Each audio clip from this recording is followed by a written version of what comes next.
Hi everyone, I am here at the Bible reading. I hope you guys are having a good day. Sherm, what do you have to say?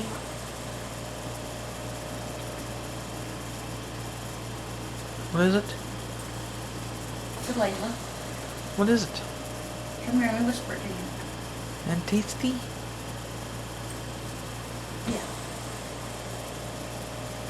Yeah. And tasty. Layla. Is that how we pronounce it? Antiski? That's what I told him. Let us know if we pronounced it right. What'd you say again, Sherm? And tasty. Not tasty. Antiski. What? Anti-ski, like you're skiing. And tasty. There you go. I could be pronouncing it wrong. I don't know. Waka waka. Moi. Let's get started today. Hello everyone. Today we're going to be reading John chapter 10 verses 1 through 21, Psalm 115, and Proverbs chapter 50 verses 18 and 19. I need to do a little more studying today with the Finnish words so I can learn a few more.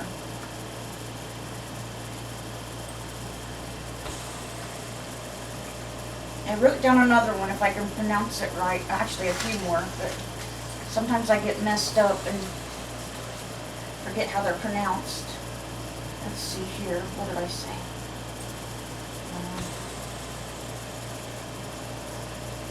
Haiva mitakulu. Haiva mitakulu.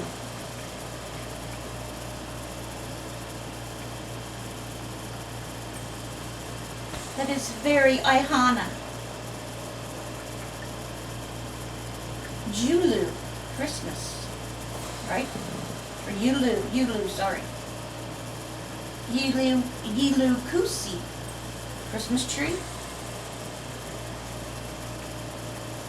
Yulu Kusli.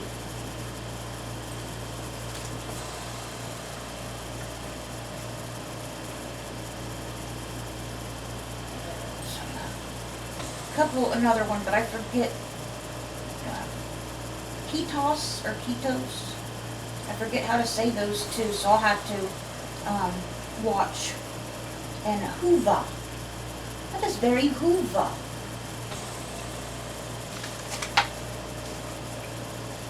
But as you see, I've been trying to learn some. I'm going to try to do some more today. I stand a sticky. Sure. Sticky. I washed it off. I think it's from that pop. But I put a rubber thing on the bottom of the cup. I thought, that'd be okay. But still getting. If it's my problem, it's your problem. It is. It is. And I didn't even know you burped at the end of that video. That's very rude. If I would have known you did that, we would have been doing the whole thing over again. You know better.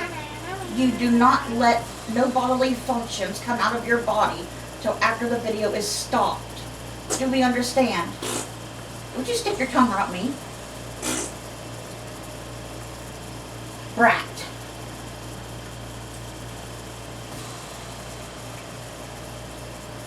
Let's see what we're talking about in John today. Yeah. Would you like to read today? Today, Sherm's going to read for us. Come here, Sherm. Come here. Come here. You going to sit there and be good then? Well, you better. No. He's a brat. Nothing but a brat. The Good Shepherd and his sheep. Really good.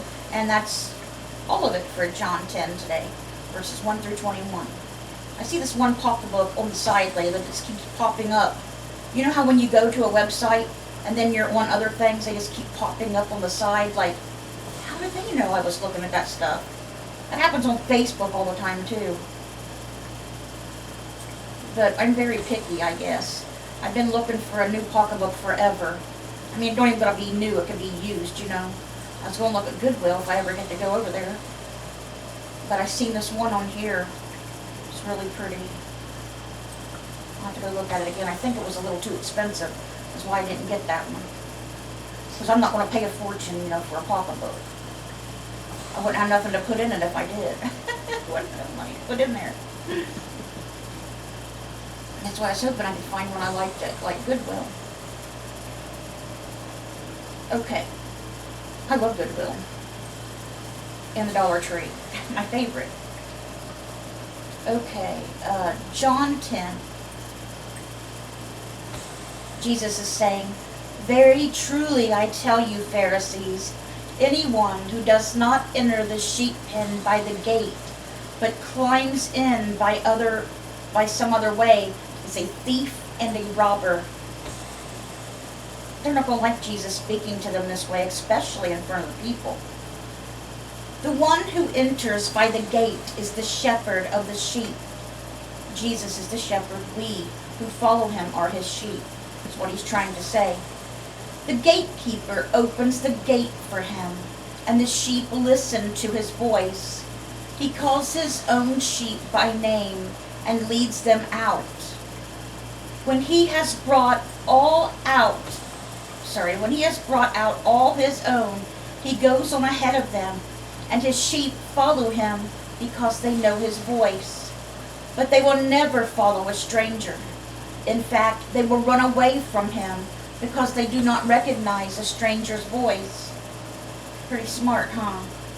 Jesus used this figure of speech, but the Pharisees did not understand what he was saying to them, what he was telling them, or they would have been furious.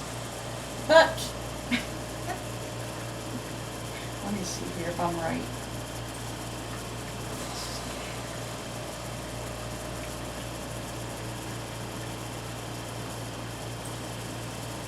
They're still going, yeah. Jesus is not done with them yet. They still have time to get mad.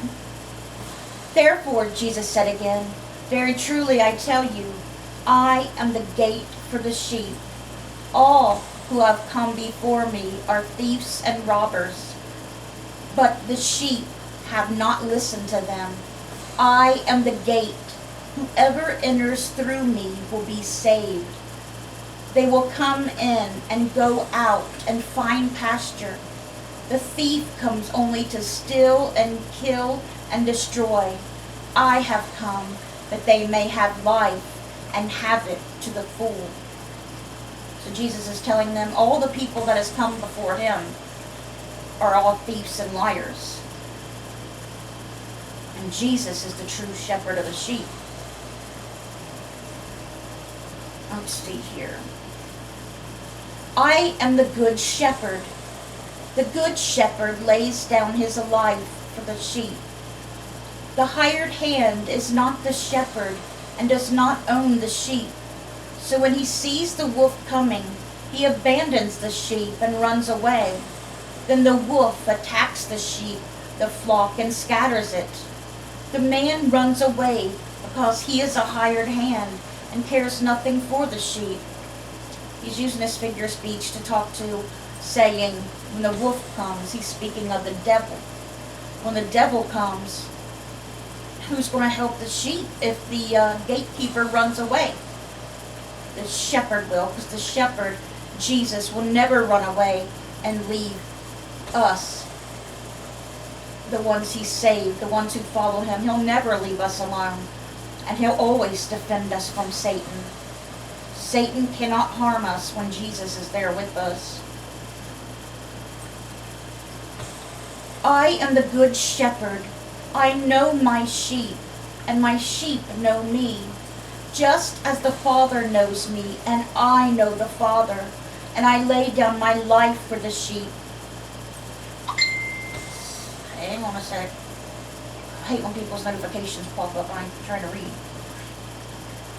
"And I lay down my life for the sheep. I have other sheep that are not of this sheep pen. I must bring them also," talking about all around the world. They too will listen to my voice, and there shall be one flock and one shepherd. The reason my Father loves me is that I lay down my life only to take it up again. No one takes it up from me, but I lay it down of my own accord. I have authority to lay it down and authority to take it up again. This command I received from my Father. Once again, he's calling God his Father, saying he's the Son of God, and he has authority to bring himself, back to life. And, well, let's just see what teachers of the law have to say here. The Jews who heard these words were again divided. Many of them said, "He is demon-possessed and raving mad. Why listen to him?"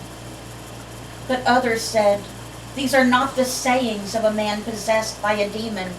Can a demon open the eyes of the blind?"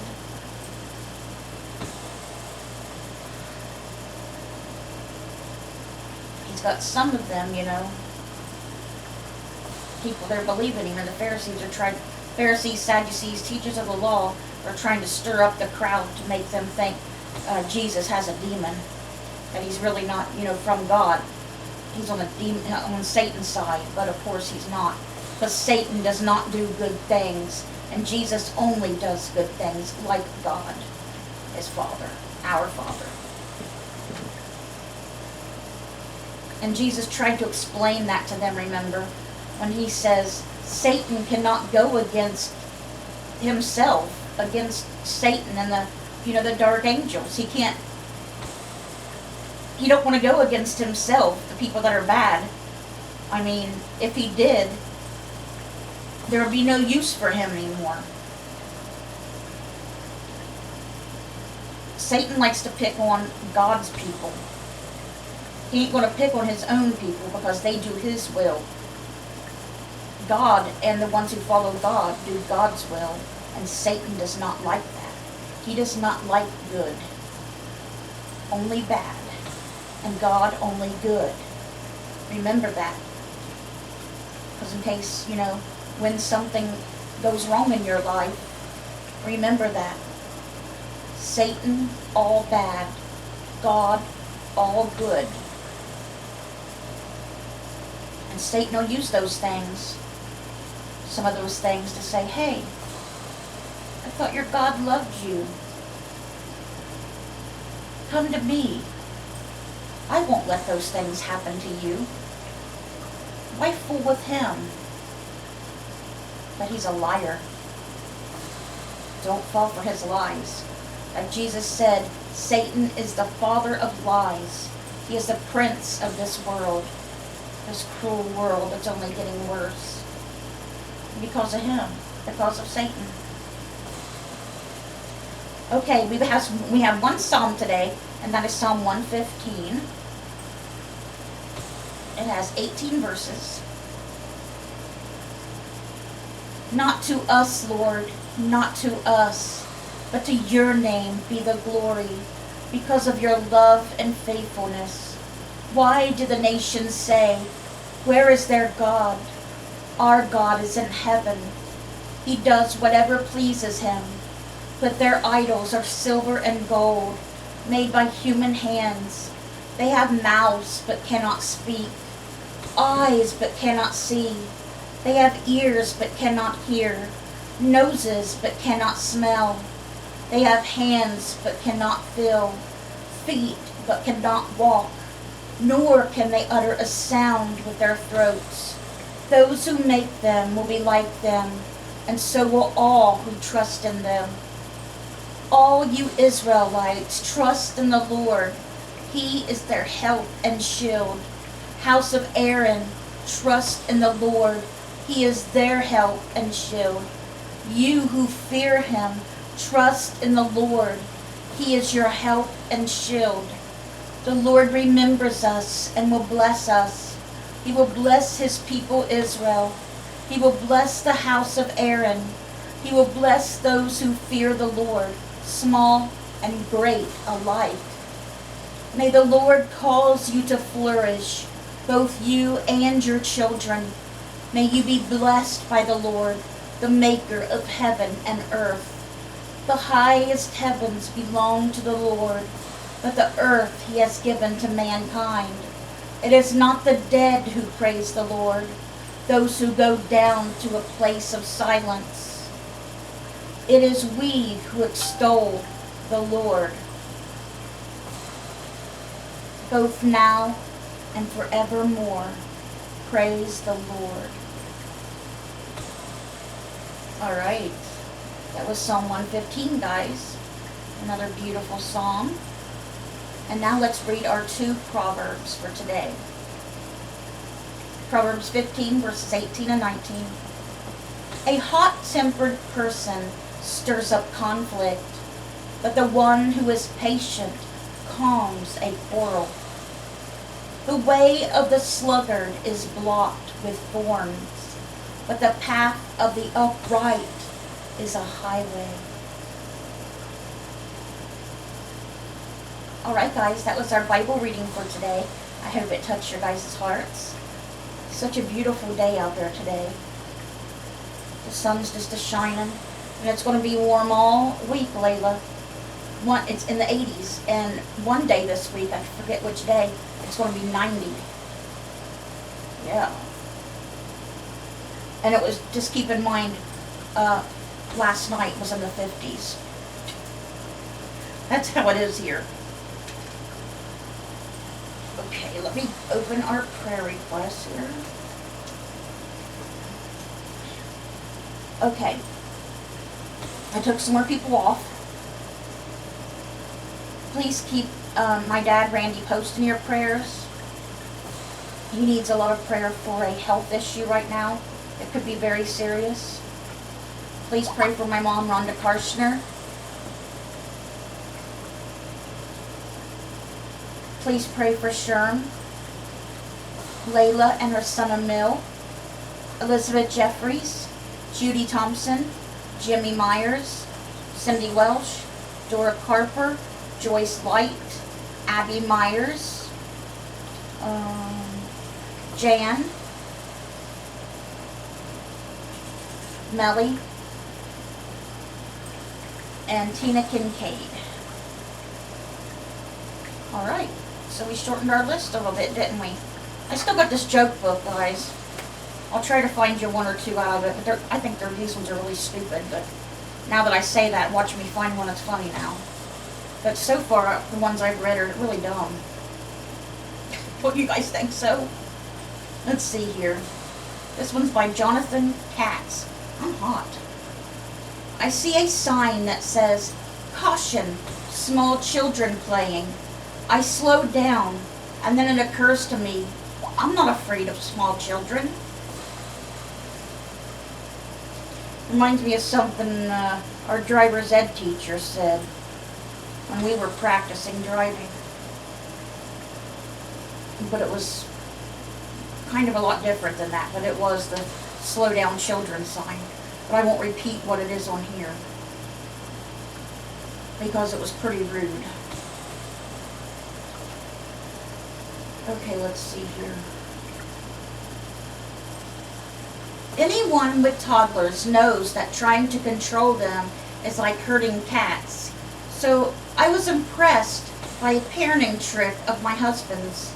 Our 2-year-old bolted out of our van in a busy parking lot, but my husband Bill got him to stay put by shouting, "Hands on the van." "Where'd you learn that?" I asked. From that TV show, Super Nanny 911? "No," he said, "cops." I think I might have read that one already. Let's read one more. I hope I haven't read all these ones to you guys. Let me go to a different page, just in case.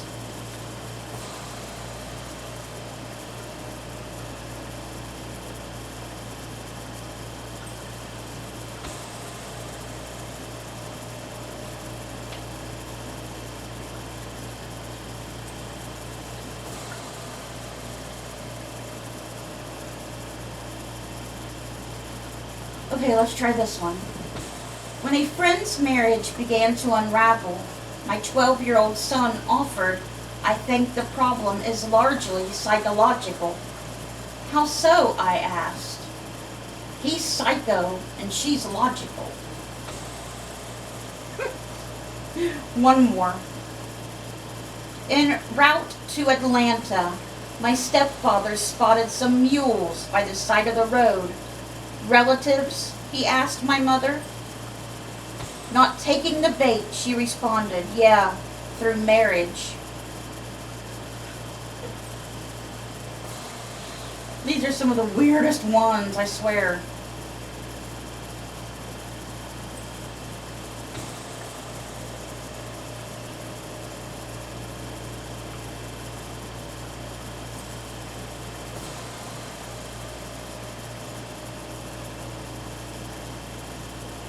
When we finished a personality assessment at work, I asked my friend Dan if he would share the results with his wife.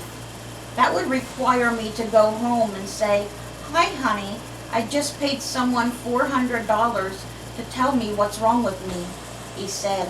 And based on that, considering we have been married 23 years, she'd hand me a bill for $798,000.